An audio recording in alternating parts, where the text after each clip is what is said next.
We've got an ad that just came out of Utah that I want to play for you. That I'm very, very interested in hearing your perspective. Let's go ahead and spin that, Connor. I'm Chris Peterson. And I'm Spencer Cox. We are currently in the final days of campaigning against each other to be your next governor. And while I think you should vote for me, Yeah, but really you should vote for me. there are some things we both agree on. We can debate issues without degrading each other's character. We can disagree without hating each other. And win or lose in Utah, we work together. So let's show the country that there's a better way. My name's Chris Peterson. And I'm Spencer Cox. And we approve this message. Wow. Wow. Where's the fun in that?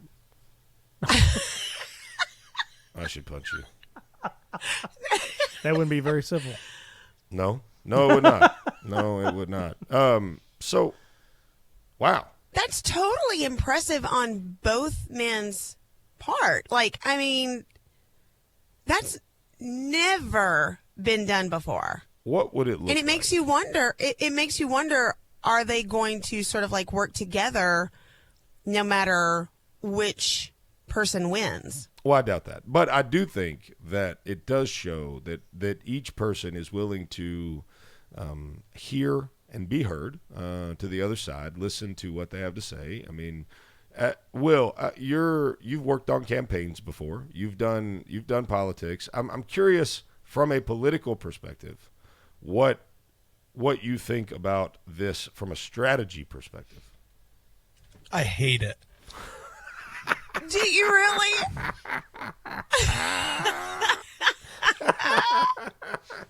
Sounded like they were about to start dating. Well, it really did, but That's it not was what really I cool. I expected thought it was at really all. cool. That is not what I expected at all, but I love it. Okay, tell me why. It was disgusting. You want your candidate to hate the other guy. You're playing to win here. You're not playing to tie and kiss and make up. Like what? I don't get this. What are we doing here? Oh my gosh. I love it. What if the softball teams, once it got to a tie game, they go, hey, guys, we don't want anyone's personalities or their feelings to get hurt, so we're just going to call the game now at a tie, and everybody, enjoy themselves this evening. Oh, my. Okay. That is fantastic. So, Will, let me ask you another question then. I'm with you, and I understand why you hate it. And I could see why, from a political strategy perspective, it would not be usually a good idea. My question to you is this. Given the current state of division and hatred in this country, because here would be my assertion, I guess.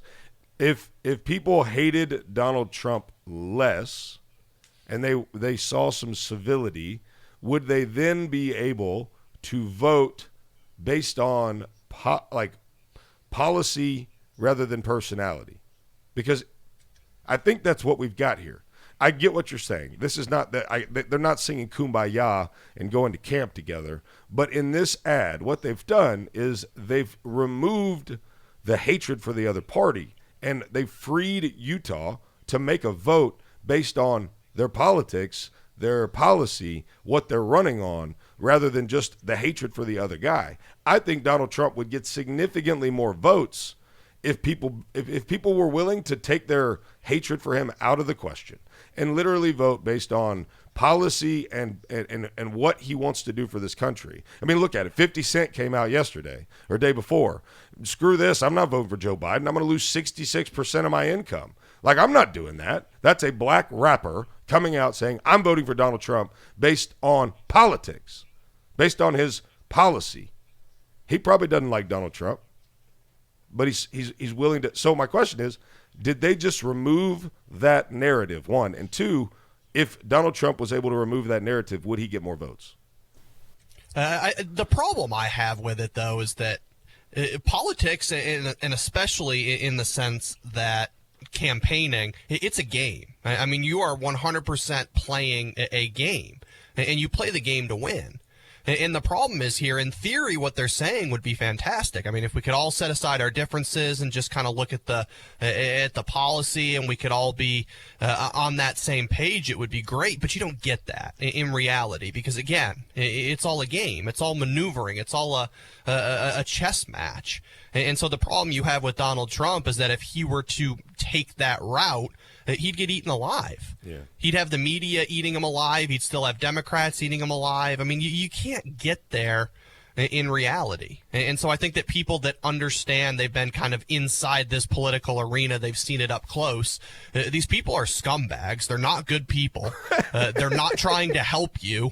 And so you kind of got to take off those rose-colored glasses and understand that you are trying to advance yourself to an end. I mean, the politicians are a means to an end. It's because we have views on how things should be, and we want to get there.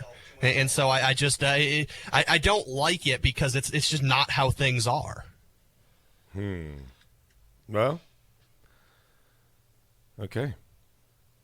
Point well made. There it is. So I will say this. I think to a lot of people, I completely get what you're saying from a political strategy position, but I think to a lot of lay people, if you will, people that aren't in politics, they love this.